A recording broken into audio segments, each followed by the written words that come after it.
जी हां, पाकिस्तान से भागे लोगों की संपत्ति सरकार खुलेआम कौड़ियों के भाव नीलाम कर रही। सरकार ने यह फैसला लिया है कि अब इस संपत्ति पर उनके वारिसों का भी दावा स्वीकार नहीं होगा।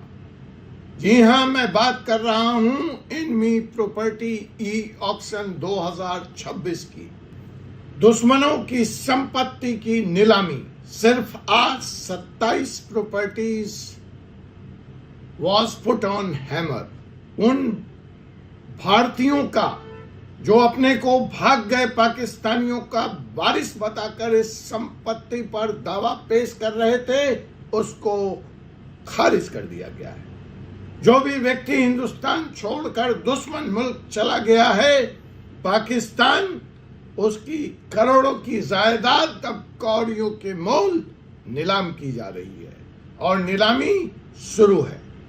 ये नीलामी पाकिस्तान की प्रॉपर्टी की और किस देश में गए हुए भारतीयों की प्रॉपर्टी अब अंडर हैमर है, नीलाम हो रही है। कौड़ियों के भाव, आप इस प्रॉपर्टी को कैसे खरीद सकते हैं, ये कौन कौन सी प्रॉपर्टी है, किस भाव पे कौन सी प्रॉपर्टी गई है, अगला अवसर कब आएगा, आप कब ऐसी प्रॉपर्टी कौड़ियों के मोल खरीद सकते हैं, उसकी प्रक्रिया क्या होगी, कानूनी सावधानी और बारीकियां आपको क्या क्या रखनी है, यह सब जानने के लिए सिर्फ एक शर्त है, वीडियो में अंत तक बने रहना। तो दोस्तों, क्या आपको पता है कि भारत सरकार के पास ऐसी हजारों प्रॉपर्टीज है जिसे कानून की भाषा में इनमी प्रॉपर्टीज करार दिया गया है, यानी दुश्मन की संपत्ति। 2026 को सरकार ने ऐसी 27 प्रॉपर्टी को ई ऑक्शन किया है, ई नीलामी कर दी है और आगे भी ऐसी नीलामियां जारी रहेंगी, सरकारी सूत्रों ने मुझे बताया है। यह प्रॉपर्टी उत्तर प्रदेश से शुरू होकर तमिलनाडु, महाराष्ट्र, पश्चिम बंगाल और झारखंड तक 7 राज्यों में फैली हुई थी, जो आज नीलामी में गई। आज के वीडियो में हम आपको बताएंगे कि कोई संपत्ति कैसे इनमी प्रॉपर्टीज करार दी जाती है, इनमी प्रॉपर्टीज क्या होती है, यह कानून क्यों और कब बना और 2017 में इसमें क्या भारी बदलाव मोदी सरकार ने लाया, जिससे लाखों वारिसों के दावे खत्म कर दिए। और सबसे इंपॉर्टेंट बात कि आप हिंदुस्तान के आम नागरिक कौड़ियों के भाव मिल रहे इस प्रॉपर्टी को कैसे खरीद सकते हैं और खरीदने से पहले किन कानूनी बातों का ध्यान रखना जरूरी है। वीडियो पूरा देखिए, क्योंकि अंत में मैं आपको एक महत्वपूर्ण कानूनी वार्निंग भी दूंगा कि अगर आप इस जंग में कूद रहे हैं, इस आग में कूद रहे हैं, तो क्या सावधानी रखें, नहीं तो आप अपना पैसा गवा देंगे, अपनी उंगली जला बैठेंगे। तो दोस्तों, आइए सबसे पहले हम समझते हैं कि इनमी प्रॉपर्टी कहते किसको हैं, ये होता क्या है। जब 1947 में देश का बंटवारा हुआ, उसके बाद 1962 में चीन से युद्ध हुआ, 1965 और 1971 में फिर से पाकिस्तान से युद्ध हुआ। तो इन हालात में बहुत सारे लोग पाकिस्तान चले गए, बहुत सारे लोग चीन चले गए और उन्होंने वहां की नागरिकता ले ली, लेकिन उनकी जमीन, उनका मकान, यहां तक कि उनके शेयर्स, उनके बैंक अकाउंट्स, ये सब भारत में ही रह गए। अब कानून ने कहा कि जो व्यक्ति भारत छोड़कर दुश्मन देश की नागरिकता लेगा, अर्थात पाकिस्तान और चाइना, उसकी भारत में छूटी हुई संपत्ति इनमी प्रॉपर्टी मानी जाएगी। और इसके लिए संसद ने बकायदा एनिमी प्रॉपर्टी एक्ट 1968 पारित किया। यह कानून के तहत हुई। यह कांग्रेस की सरकार थी 1968 में जब यह एक्ट आया, लेकिन मोदी जी ने इसमें क्या घालमेल किया है, क्या तब्दीली की है। 2017 में यह एक्ट अमेंड हुआ। अमेंडमेंट की जरूरत क्यों पड़ी? यह एक्ट होते हुए भी भारत सरकार कैसे इन प्रॉपर्टियों को अपने कस्टडी में नहीं ले पा रही थी, उस लूप होल को कैसे अमित शाह और मोदी जी की जोड़ी ने एड्रेस किया, उस लूप होल को कैसे बंद किया और कैसे अब इन सारी प्रॉपर्टियों पे भारत सरकार का हक बन गया, जो 1968 में कानून बनने के बाद ही हो जाना चाहिए था।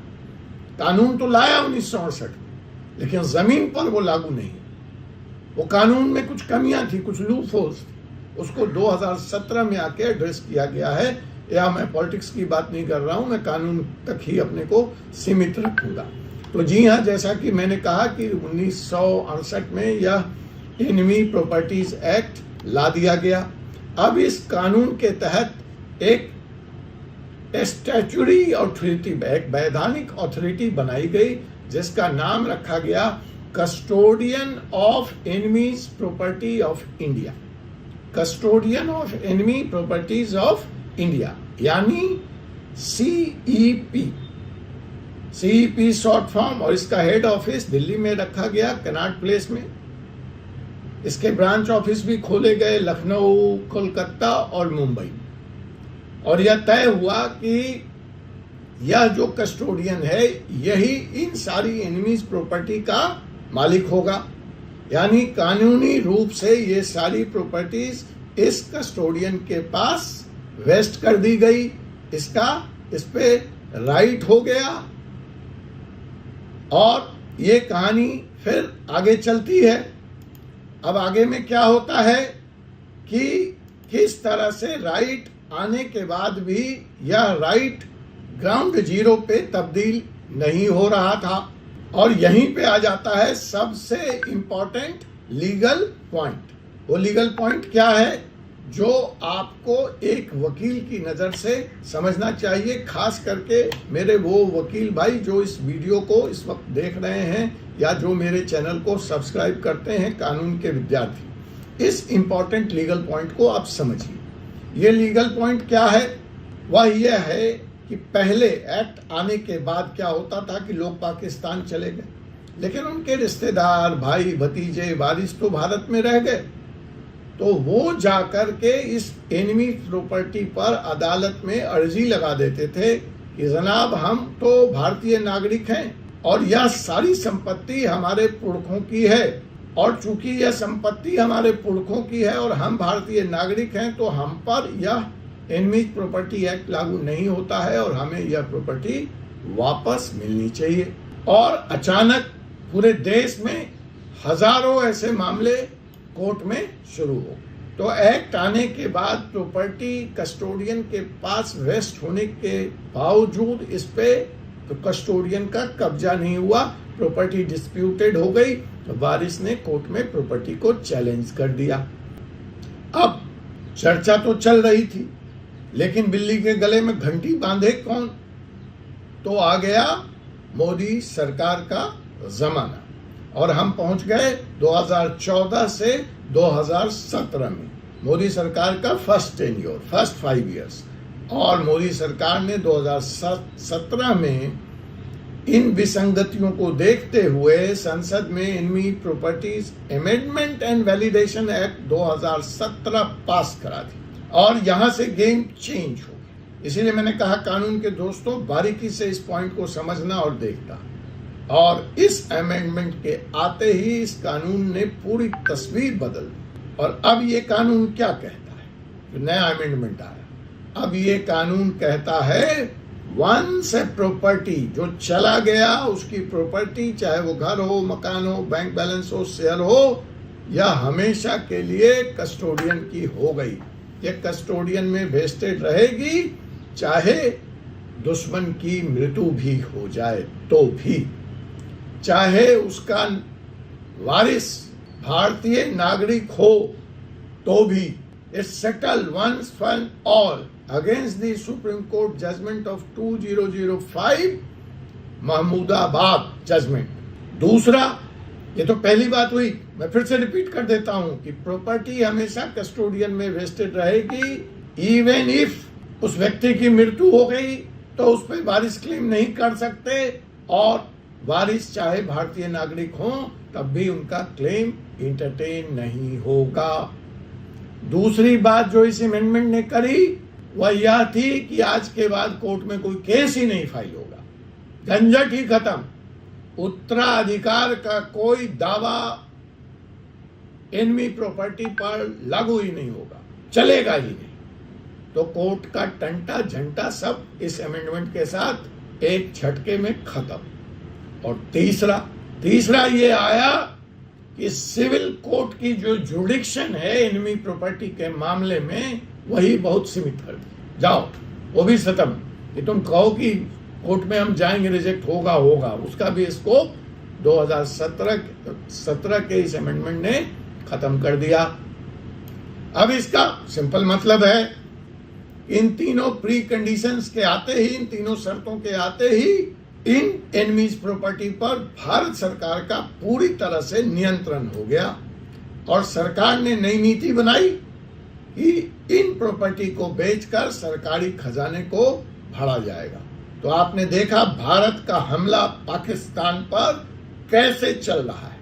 यह सिंदूर से भी खतरनाक हमला है, क्योंकि सिंदूर में तो भारत सरकार के अपने पैसे खर्च हुए, यहां भारत सरकार हमला भी कर रही है और पैसे भी बना रही है। भारतीय तिजोरियां फट रही, गनगना रही हैं इसमें, सोने की मोहरों से, नोट की गड्डियों से। तो भारत सरकार ने नई नीति बनाई, कंट्रोल में लिया, नियंत्रण में लिया और इसका स्कोप ही नहीं छोड़ रही है कि दूसरी सरकार आएगी तो लूट खाएगी। उन्होंने कहा इसको बेच दो और बेच करके इसका पैसा जो है भारतीय तिजोरी में जमा कर दो। और इसी संदर्भ में आज 27 प्रॉपर्टी नीलाम की गई और बाजाब्ता या नीलामी अखबार में इश्तिहार छाप कर की गई है, कोई छुपे छुपाए नहीं की गई है।